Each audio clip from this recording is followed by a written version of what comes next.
লেখিকা অদিতি ঘোষের কথা দিলাম। ভদ্রলোককে একটু দূর থেকেই চোখে পড়ল পলাশের।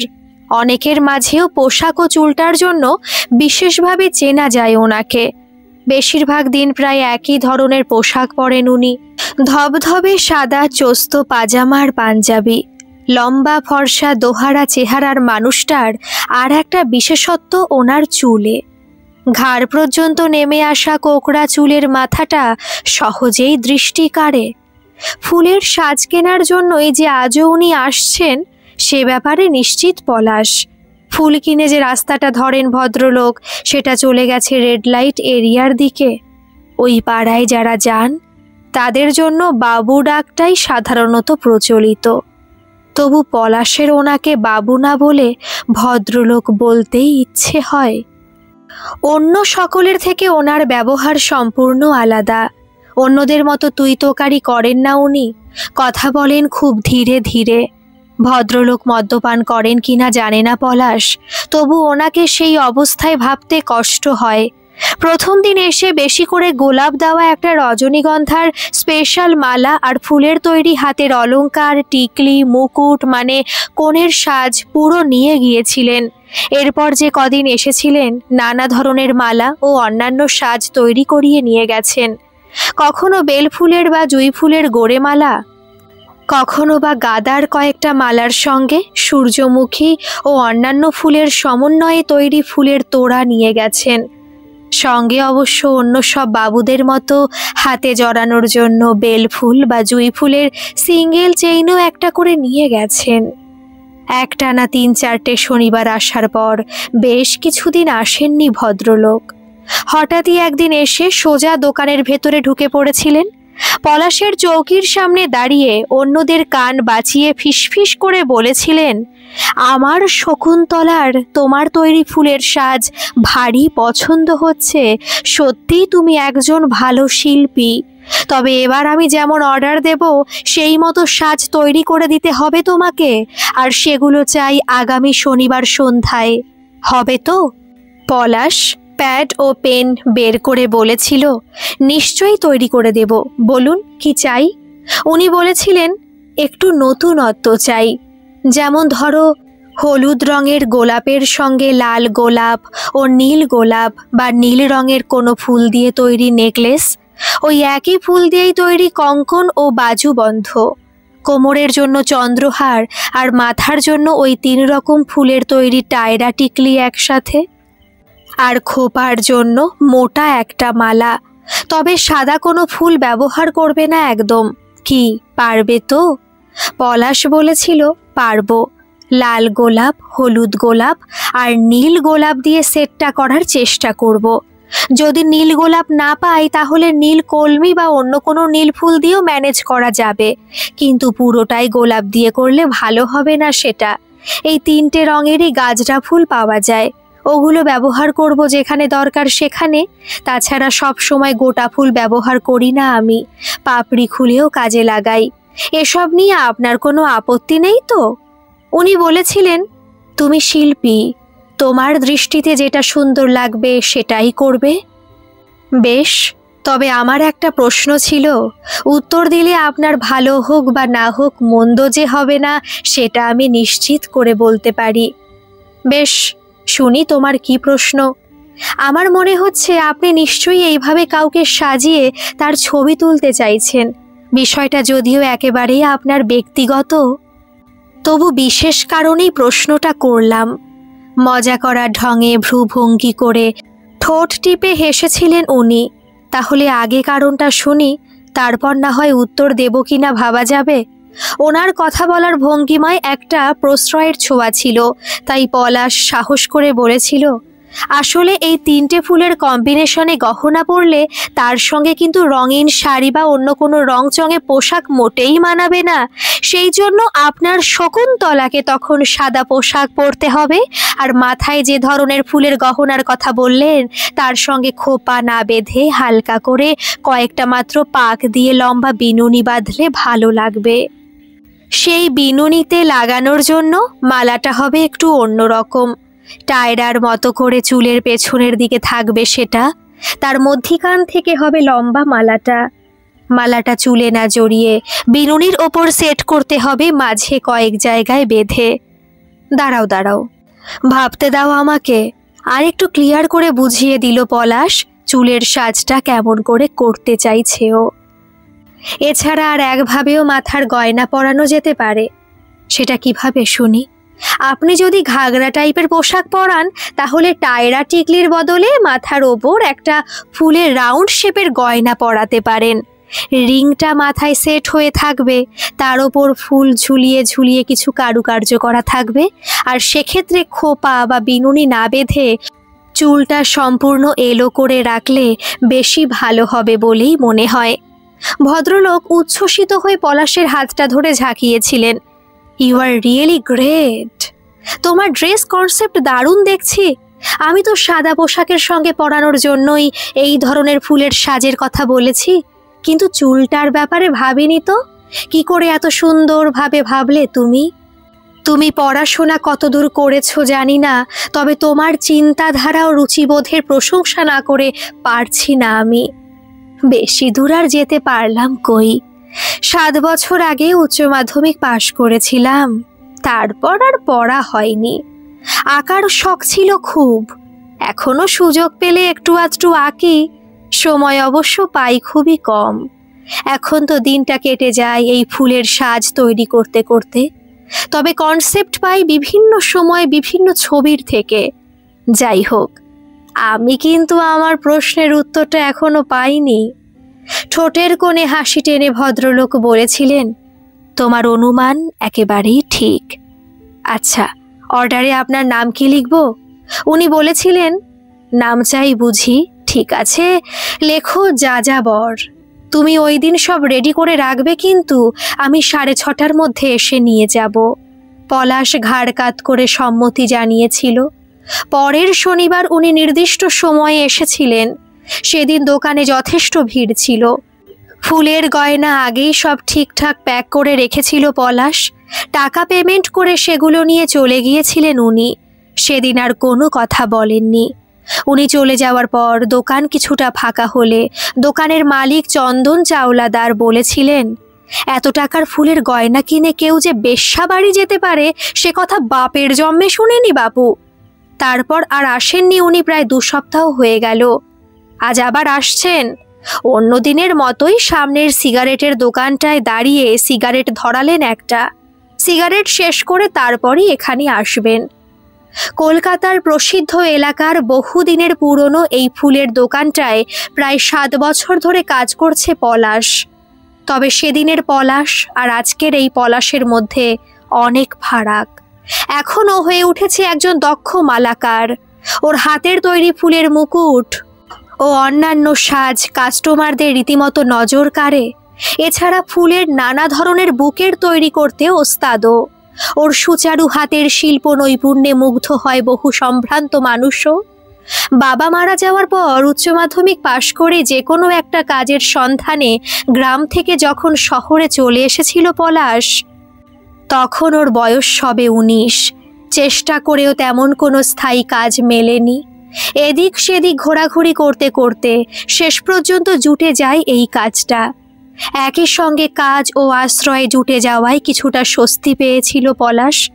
তখন দোকানের ভেতরের ফাঁকা জায়গাটায় মেঝেতে পাতা চটের বস্তার ওপর বসে গাঁদা আর জবার মালা গাঁথত। মালা গাঁথা ছাড়াও আরও কিছু কাজ ছিল ওর। দোকানের সামনে রডের ওপর হুকে ফুলের মালা ঝোলানো, ফুলে জল দেওয়া, এমনকি প্রয়োজনে মাঝে মাঝে কাস্টমারও সামলাতেও হতো ওকে।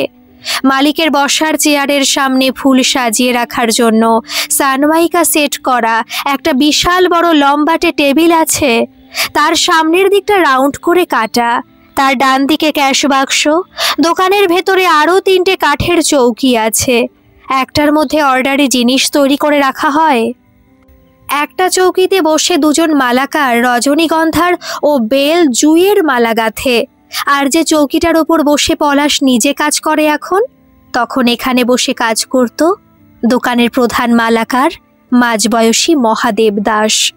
ফুলের বিভিন্ন সাজ বানাতো সে সময় মহাদেব কাকা। পলাশ প্রথম থেকে নিজের কাজের ফাঁকে ফাঁকে লক্ষ্য করত মহাদেব কাকার কাজ। কিছুদিন পর থেকে এই মহাদেব কাকাকেও নিজেই নতুন নতুন আইডিয়া দিত। খুব খুশি হতো মহাদেব কাকা। মহাদেব কাকা এখন দেশের বাড়িতে কেমন আছে বা আদৌ বেঁচে আছে কিনা জানে না পলাশ। মাঝে মাঝে এসব নিয়ে ভাবে পলাশ, সত্যি কি বিচিত্র এই জগৎ। এখানে একই ফুল কত কাজে ব্যবহৃত হয়। দোকানে কেউ ফুল ও মালা কিনতে আসে মায়ের মন্দিরে যাওয়ার জন্য, কেউ বা মালা কিনে নিয়ে যায় গণিকালয়ে, কেউ ফুলের মালা ও বুকেট কেনে বিয়ে, অন্নপ্রাশন বা জন্মদিনের মতো কোনো অনুষ্ঠান বাড়ি সাজাতে, কেউ বা এসব কেনে শবযাত্রার খাট সাজাতে বা মৃতদেহের ওপর চাপাতে। ভাইদের হাতে বাঁধবে বলে বোনেরা কত ফুলের রাখি কিনে নিয়ে যায় রাখি পূর্ণিমায়। এছাড়া রথযাত্রা, ঝুলনের মতো বিশেষ বিশেষ উৎসবে হিড়িক লাগে ঠাকুরের জন্য ফুলের রথ, দোলনা বা সিংহাসন কেনার। তবে এই ভদ্রলোকের মতো প্রস্টিটিউশনে যাওয়ার জন্য এমন করে ফুলের সাজ কিনতে কাউকে দেখেনিও আগে। মালিকের সেদিনের বলা কথাটা একেবারে ঠিক। দেখতে দেখতে 25টা বসন্ত পেরিয়ে এসেছে পলাশ। এখন আর ছোটটি নেই ও। পতিতালয়ে যে পুরুষেরা শুধু নারীর শরীরের আকর্ষণে যায় সেটা বোঝেও। ওই ভদ্রলোকও নিশ্চয়ই শুধু শুধু পয়সা খরচ করে ওখানে যায় না। উনি অবশ্যই ওই শকুন্তলা নামের মেয়েটির শরীর ভোগ করেন। তাহলে তার আগে এত নিখুঁত করে সাজিয়ে ছবি তোলার দরকার কি? শুধু নিজের মনের তৃপ্তির জন্য এত সব কেউ করে? বড় অবাক লাগে পলাশের। কিছুতেই যেন হিসেবটা মেলাতে পারে না ও। পলাশের অ্যাসিস্ট্যান্ট হিসেবে এখন কাজ করে আরও কয়েকজন। মহাদেব দাস অসুস্থ হয়ে দেশে ফিরে যাওয়ার সময় এই দোকানের মালিককে বলেছিল তার জায়গায় অন্য কোনো কারিগর না রেখে পলাশকে বসাতে, কারণ পলাশ ভীষণ ভালো কাজ জানে। মহাদেব দাস সার্টিফিকেট দিলেও পলাশের কাজের ওপর একটা পরীক্ষা নিয়েছিলেন মালিক। সেই পরীক্ষায় খুব ভালোভাবে উত্তীর্ণ হয়েছিল পলাশ। তখন থেকেই ওই দোকানের প্রধান মালাকার। তবে গত 2 বছর হলো দোকানের মালিকানা বদলেছে। বাপের জায়গায় ছেলে এখন মালিক। পলাশকে ভীষণভাবে বিশ্বাস করেন বর্তমান মালিক চন্দন চাওলাদার। তাই মালিক না থাকলে ক্যাশ বাক্স সামলানোর দায়িত্বটাও ওর ওপরই বর্তায়। দেশের বাড়িতে যাওয়ার পাঠ নেই বললেই চলে ওর। বাবা মারা যাওয়ার পর শুধুমাত্র একার পেট চালানোর জন্য সংসারে অনেক কাজ করতে হতো মাকে। কাজের চাপে অসুস্থ হয়ে পড়ছিল মা, তাই মাকে নিয়ে চলে এসেছে ও কলকাতায়। একটা বস্তিতেই ঘর ভাড়া নিয়ে থাকে দুজনে। অবশ্য ওর থাকা মানে শুধু রাতটুকু। সারাদিনের পর একেবারে রাত্রে ঘরে ফেরেও। দিনগুলো পেরিয়ে যাচ্ছে গতানুগতিকভাবে। তবু তারই মাঝে যখন তখন মনে পড়ে যায় টিয়ার কথা। বেচারা টিয়া সৎমায়ের অত্যাচার সহ্য করে হয়তো কোনো রকমে বেঁচে আছে। ক্লাস 9 পর্যন্ত পড়েছিল টিয়া। তারপরই পড়া ছাড়িয়ে দিয়ে ওকে সারাদিন কাজ করাতেন ওর নতুন মা। নিজের ছেলে খাঁটি দুধ খেতে পায় না বলে বাড়িতে গরু পুষেছিলেন ওই মহিলা। সেই গরুর দেখাশোনা করা থেকে শুরু করে সংসারের বেশিরভাগ কাজই করতে হতো টিয়াকে। এই নিয়ে পাড়ার কেউ কিছু বললে মুখস্থ বুলি আওড়ে দিতেন ওর সৎমা। বড়লোকের বেটি তো নয় যে বড় ঘরে বিয়ে দেওয়া হবে। যেখানে যাবে সেখানে ওকে কাজ করেই খেতে হবে। তাই এখন থেকে অভ্যাসগুলো করে রাখা ভালো। তাছাড়া সংসারটা আমার, তাই কিভাবে চালাবো সেটা আমি ঠিক করব। পাড়ার লোকের জ্ঞান দিতে আসার দরকার নেই। বসিয়ে বসিয়ে একবেলা কেউ খাওয়াবে কি ওকে? নিজের সম্মান বাঁচাতে এরপর আর তেমন কেউ কিছু বলতে যেত না। টিয়ার যখন স্কুল যাওয়া বন্ধ হলো তখন সবে মাধ্যমিক দিয়েছে পলাশ। পাশাপাশি বাড়ি, তাই দেখা হতো প্রায় সব সময়। নতুন মায়ের নির্দেশ মেনে বিকেলে গরু দুটোকে নিয়ে বড় পুকুরের ধারে চড়াতে যেতে হতো টিয়াকে। গরু দুটোকে গাছতলায় বেঁধে নিজে একটু বসতো। পলাশ তখন উচ্চ মাধ্যমিক পড়তো। স্কুল থেকে ফেরার সময় সাইকেল রেখে মাঝে মাঝে ওর সঙ্গে গল্প করত। বড় মায়া হতো টিয়ার জন্য। পলাশের বাবা তখন কারখানায় কাজ করত, তাই ওদের ততটা অভাব ছিল না। পকেটে করে লাড্ডু, বিস্কুট, লজেন্স নিয়ে আসতো টিয়ার জন্য। টিয়া খুব খুশি হতো, তবু বলতো, তুমি এখান থেকে যাও পলাশদা, নতুন মা জানতে পারলে হয়তো তোমাকে যা তা বলবে, তোমাকে অপমান করলে একটুও ভালো লাগবে না আমার। পলাশ ওর কথাকে গুরুত্ব দিত না তেমন, তারপরও ওর কাছে এসে বসতো মাঝে মাঝেই। সেদিনের কথাটা স্পষ্ট মনে আছে আজও। গাছতলায় বসে একভাবে কাঁদছিল টিয়া। অনেকবার জিজ্ঞাসা করার পর পলাশ জানতে পেরেছিল টিয়ার কান্নার কারণটা। ও বলেছিল, নতুন মা যাই বলুক কিছু মনে হয় না আমার, কিন্তু আজ ছোট ভাইটা পড়ে যাওয়ায় বাবা বলেছে তোর মা আর কত দিক সামলাবে, ছোট ছোট ভাই দুটোকে একটু দেখতেও তো পারিস। আসলে দেখবি কেন বল, তোর মনে তো প্যাচ ঢুকে গেছে, ওরা যে তোর সৎ ভাই, তাই না? বাবার কথাটা শোনার পর থেকে খুব কষ্ট হচ্ছে গো পলাশদা। আমি কিন্তু ভাইদের খুব ভালোবাসি। পলাশ বলেছিল, তুই আর কত করবি বলতো, সারাদিন তুই যে এত কাজ করিস সে কথা কি জানে না তোর বাবা? টিয়া ঘাড় নেড়ে সম্মতি জানিয়েছিল।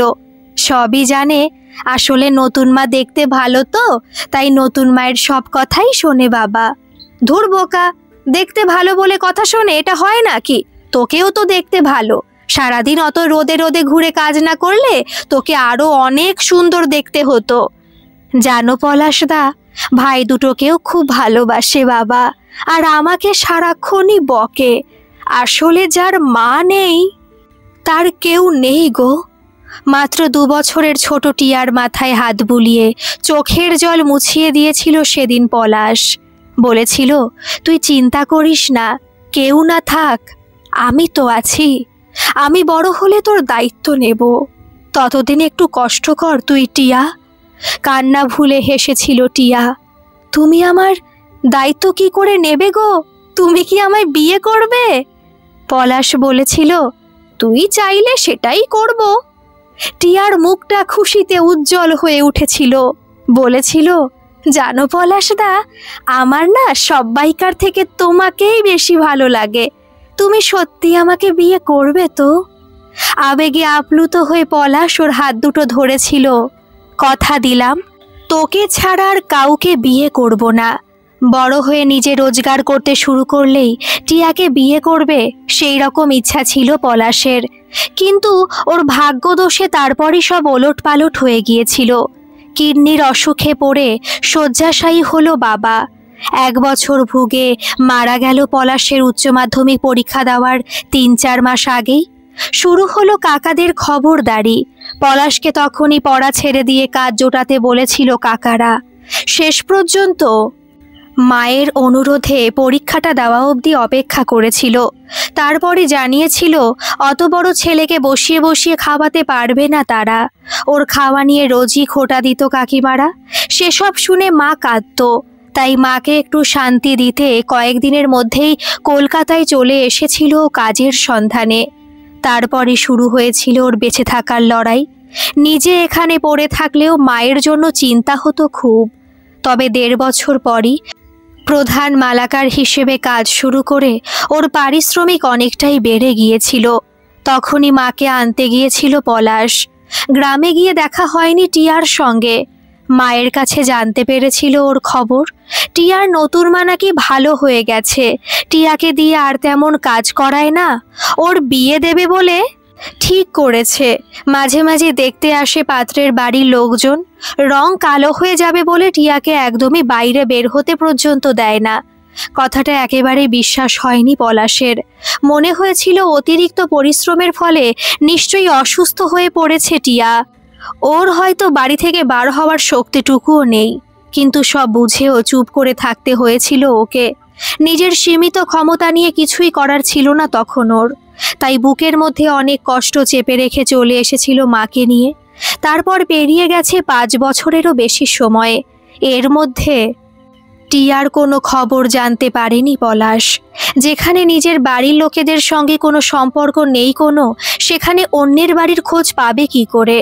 এতদিনে টিয়ার হয়তো সত্যি সত্যি বিয়ে হয়ে গেছে। কোথায় আছে বা কেমন আছে যদিও জানে না পলাশ, তবুও টিয়া রয়ে গেছে ওর মন জুড়ে। নিজের অক্ষমতার জন্য ওকে দেওয়া প্রতিশ্রুতি রাখতে পারেনি পলাশ।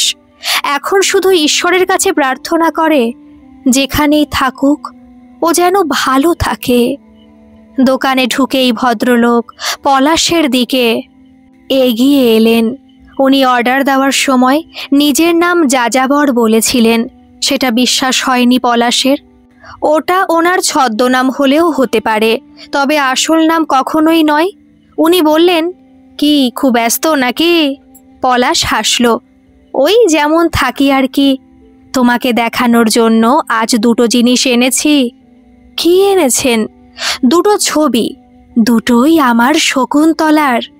একটা ছবি আমার ক্যামেরায় তোলা আর অন্যটা আমার নিজের হাতের আঁকা। আপনি ছবি আঁকেন? ভদ্রলোক সামান্য হাসলেন। হ্যাঁ, চাকরি করি, তবে তার সঙ্গে ছবিও আঁকি। এই 2.5 মাসে আমি শকুন্তলার 5-6টা ছবি এঁকেছি।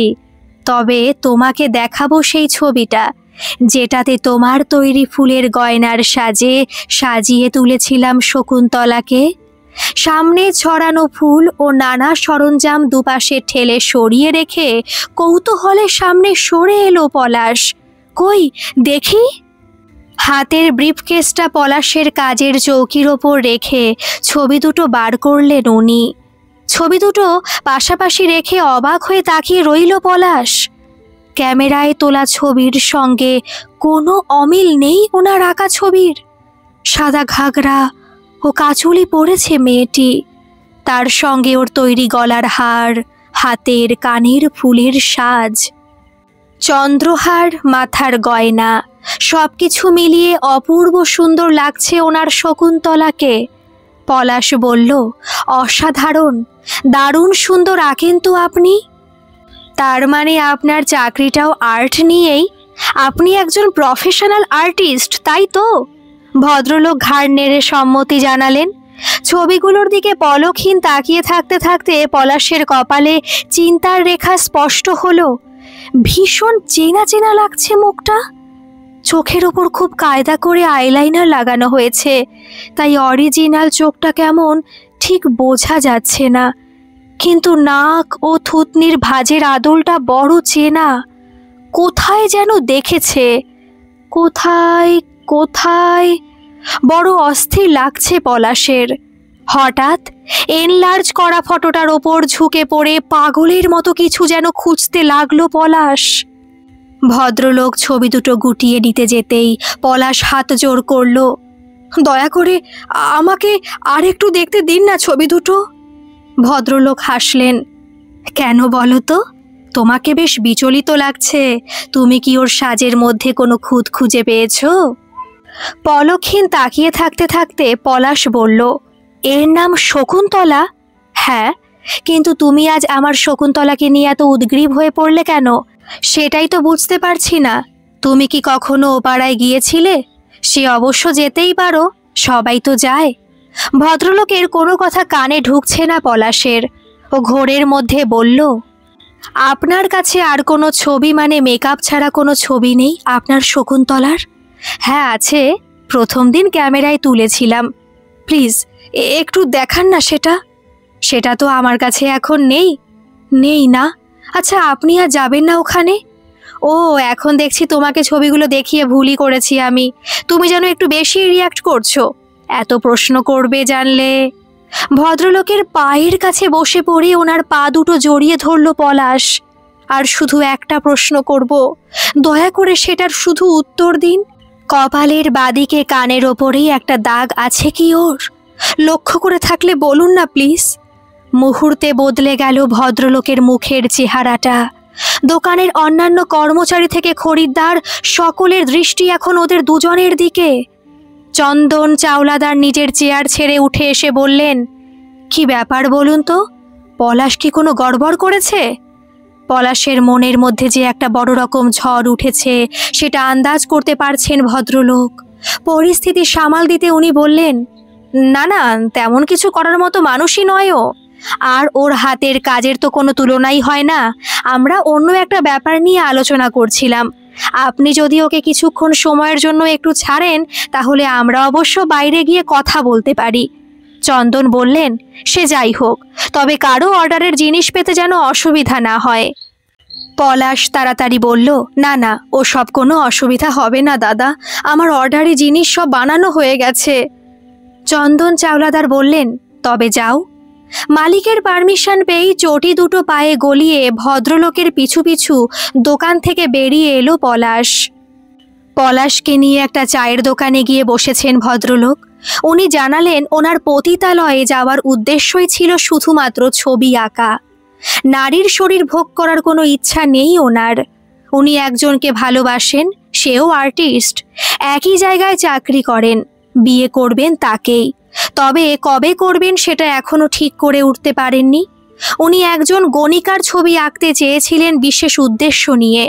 ওনার আঁকা একই মানুষের বিভিন্ন ছবির মাধ্যমে উনি প্রমাণ করতে চেয়েছেন যে একজন বারবনিতার গায়ে এমন কোনো স্ট্যাম্প লাগানো থাকে না যে তাকে দেখলেই বোঝা যাবে সে একজন গণিকা। তাকে যেভাবে সাজানো হবে সেই রূপেই তাকে দেখা যাবে। রূপোপজীবিনী হলেও সবার ওপরে তার বড় পরিচয় সে একজন নারী। সেও হতে পারে তো কারো জায়া, কারো জননী। প্রফেশনাল মডেলদের নিয়ে কাজ করতে পারতেন উনি, কিন্তু ওনার মনে হয়েছে তাহলে ছবিগুলো এত জীবন্ত হতো না। ওই গণিকালয়ের মালকিনের কাছে উনি প্রথম দিনই নিজের চাহিদা জানিয়েছিলেন। বলেছিলেন একটি গ্রাম্য সরল কোনো অল্পবয়সী মেয়ে হলে ভালো হয়। পতিতালয়ের মালকিন গঙ্গা মাসি এই মেয়েটির ঘরে নিয়ে গিয়েছিল ওনাকে। উনি মেয়েটির নাম জিজ্ঞেস করায় মেয়েটি ওর মালকিনের দেওয়া নামটাই বলেছিল। হাসি হাসি মুখে হেলে দুলে সামনে এসে দাঁড়িয়েছিল মেয়েটি। আমি হচ্ছি চাপা রানী। আমি বলেছিলাম, আমি তোমাকে 3 মাসের জন্য বুক করতে চাই, তুমি কি রাজি? চাপা রানীর হয়ে উত্তর দিয়েছিল গঙ্গা মাসি, ও কি বলবে বাবু, আমি যেটা বলবো সেটাই হবে, আপনি অ্যাডভান্স দিবেন কি আজই? বলেছিলাম, হ্যাঁ দেব, আমি যাওয়ার সময় দেখা করে যাচ্ছি।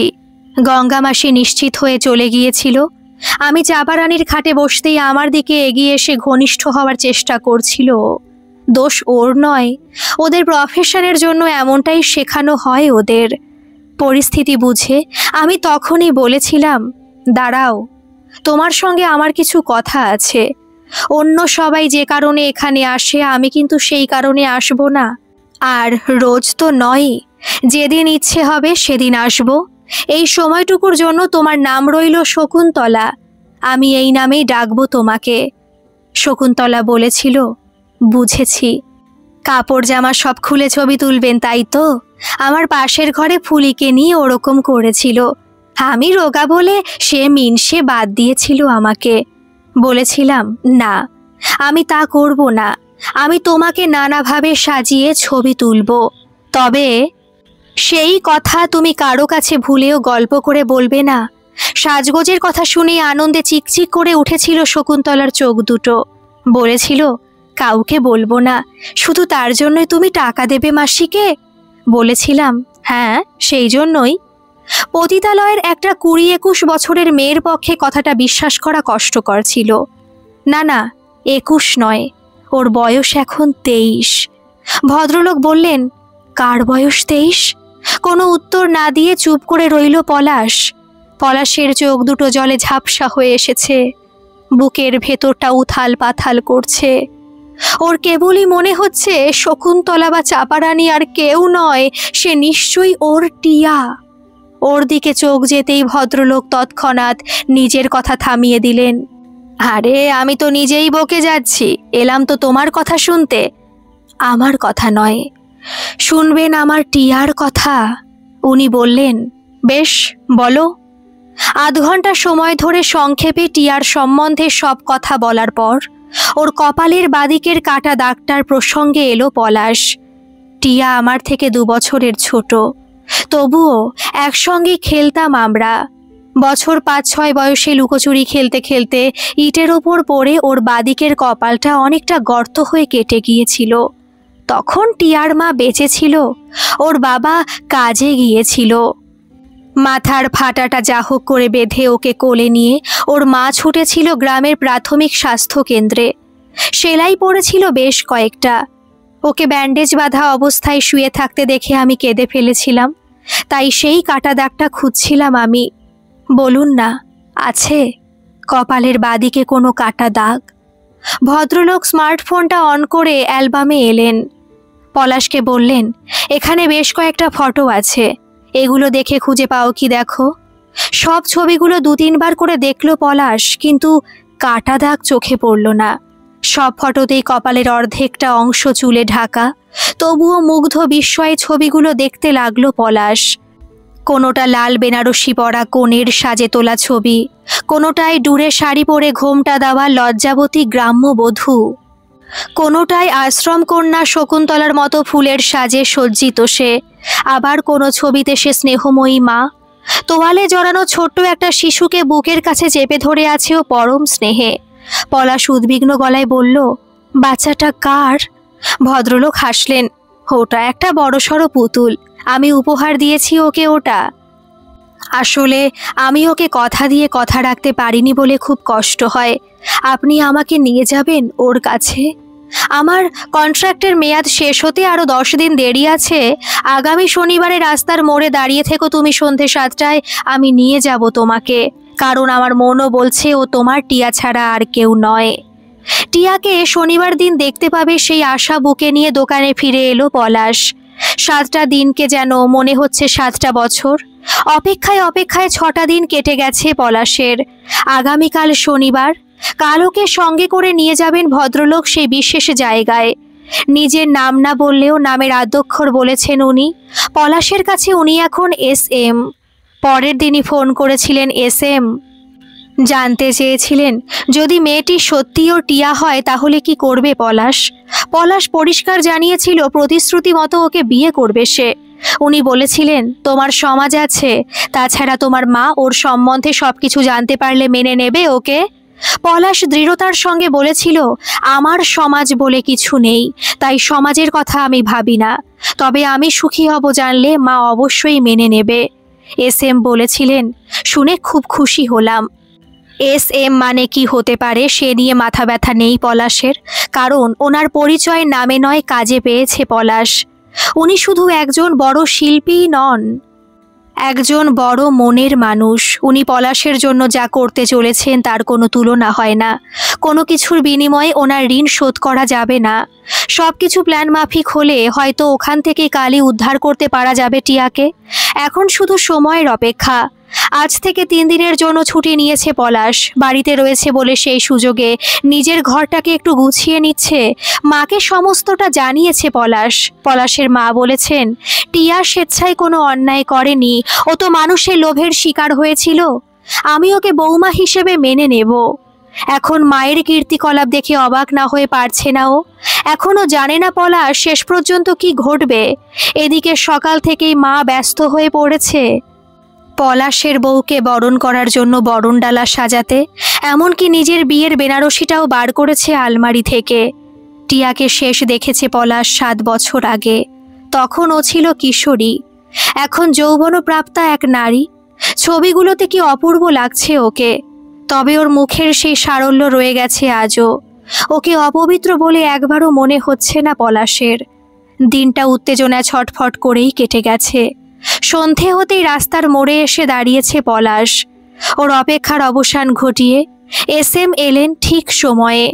তবে উনি একা আসেননি আজ, ওনার ভালোবাসার সেই মানুষটাকেও সঙ্গে করে নিয়ে এসেছেন। SM জানালেন, তিনি আগেই পতিতালয়ের মালকিন গঙ্গামাসিকে একটা শর্ত দিয়েছিলেন, যদি 30,000 টাকা নিয়ে চাপারানিকে ছেড়ে দিতে রাজি হয় সে, তাহলে কোনো অশান্তি হবে না। আর যদি তা না করেন তাহলে SM তার পুলিশ অফিসার বন্ধুর শরণাপন্ন হবেন। গঙ্গামাসি ভয় পেয়েছিল, ভেবেছিল শেষে একুল ওকুল দুকুলই যাবে, তাই 30,000 টাকার বিনিময়ে চাপারানিকে ছেড়ে দিতে রাজি হয়েছে এক কথাতেই। পলাশ বাইরে অপেক্ষা করছিল। SM চাপারানিকে সঙ্গে নিয়ে বাইরে এলেন। পলাশকে দেখে চমকে উঠল শকুন্তলা ওরফে চাপারানি ওরফে টিয়া। পলাশদা, তুমি কেন এসেছো? তুমি এখানে? তোমাকে এখানে মানায় না, যেমন মানায় না আমার এই দাদা ভাইকে। পলাশ বলল, তোর দাদা ভাইয়ের চেষ্টায় ফিরে পেয়েছি তোকে, তাই তো নিতে এসেছি। ডুকরে কেঁদে উঠল টিয়া। গ্রামের সবাই জানে আমার বিয়ে হয়ে গেছে। একটা বিয়ে দেওয়ার নাটক করে মা বাবা আমাকে বেচে দিয়েছিল একজনের কাছে, সে আবার বেচে দিল এই মাসির কাছে। তারপর এই নরকের মধ্যে কাটিয়ে দিয়েছি 4টে বছর। তুমি আমাকে নিয়ে কি করবে? পলাশ বলল, তোকে যে কথা দিয়েছিলাম বিয়ে করব বলে, ভুলে গেছিস সে কথা? টিয়া কাঁদতে কাঁদতেই মাথা নাড়ল। না না, তা হয় না, আমি তো পতিতা। তাই যদিও আজও শুধু তোমাকেই ভালোবাসি আমি, তবু আমাদের বিয়ে করা ঠিক হবে না। এস এম বললেন, এখান থেকে আগে বেরিয়ে চলো তোমরা, তারপর কথা বলবে। কালীঘাটের মন্দিরে বিয়ের পর্ব মিটিয়ে টিয়াকে নিয়ে বাড়ি ফিরল পলাশ। এস এম আর তার ভাবি স্ত্রী ওদের বিয়ের সাক্ষী ছিলেন।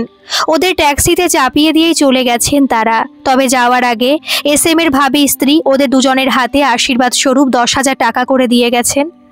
আর এস এম দিয়েছেন দুজনকে 2টো স্মার্টফোন। সেই সঙ্গে রেজিস্ট্রি ম্যারেজটা তাড়াতাড়ি করে ফেলতে বলেছেন এস এম। বরণ ডালা নিয়ে অপেক্ষা করছিলেন পলাশের মা। বস্তির আরও কয়েকজন মহিলা ছিল সঙ্গে। বরণের পর্ব মিটলে টিয়াকে নিয়ে ঘরে ঢুকলো পলাশ। টিয়া বলল, এটা কি তুমি ঠিক করলে পলাশদা? আমার মতো একটা নষ্ট মেয়েকে মন থেকে স্ত্রী হিসেবে মেনে নিতে পারবে কি তুমি? ওকে জড়িয়ে ধরে পলাশ বলল, আগে ওই দাদা ডাকটা ছেড়ে শুধু পলাশ বলতে শেখো। তোমার দাদা ভাইয়ের মতো আমিও বিশ্বাস করি মানুষের দেহ অপবিত্র হয় না, অপবিত্র হয় মন। তুমি নিজেই বলেছ আজও তুমি আমাকেই ভালোবাসো, তাই এই নিয়ে আর কোনো কথা বলবে না তুমি কখনো? লজ্জা লজ্জা মুখ করে টিয়া বলল, আমি গ্রামের মেয়ে, তাই স্বামীর নাম ধরে ডাকা আমার একটুও পছন্দ ছিল না। আমি আমার মায়ের মতো ওগো হ্যাগো বলেই ডাকবো কিন্তু তোমাকে। বেশ, তাই বলবে, কিন্তু এখন আমাকে যেতে হবে। মা বলেছে বিয়ের নিয়মকানুন একেবারে ঠিকঠাক করতে হবে। আগামীকাল কালরাত্রি, পরশু ফুলশয্যা। ওই দিন নিজের করে পাবো তোমাকে। তাছাড়া মা চাইছে 30-35 জনকে নিয়ে ছোট্ট করে একটা অনুষ্ঠান করতে। তাই এখন আমি চললাম আমাদের দোকানের সকলকে নেমন্তন্ন করতে, আর পাশাপাশি বাড়ির কয়েকজনকে মা নিজেই নেমন্তন্ন করবে বলেছে। বিমলদা সব ব্যবস্থা করে দেবে বলেছে। ওর বড় ঘরটায় খাওয়া দাওয়া হবে। পলাশ ঘর থেকে বেরিয়ে গেল।